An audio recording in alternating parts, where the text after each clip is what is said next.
Welcome to Samba Samba. Enjoy the video.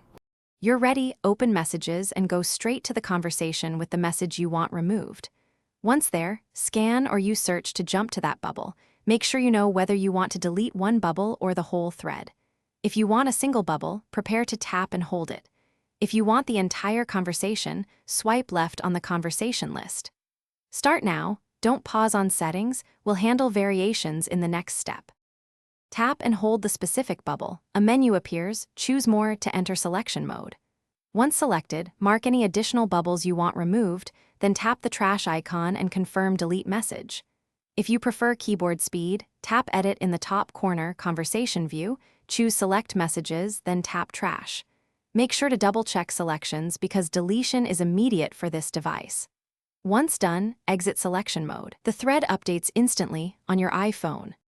To remove an entire thread, swipe left on the conversation in the list and tap Delete. Confirm to erase it from this device. Be aware, if Messages in iCloud is enabled, the deletion syncs to all your devices.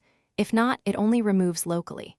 If the delete option is missing or messages reappear, restart your iPhone, update iOS, toggle Messages in iCloud off and on, or sign out and back into iMessage.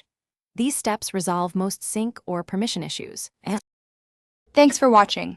Consider subscribing if we helped you.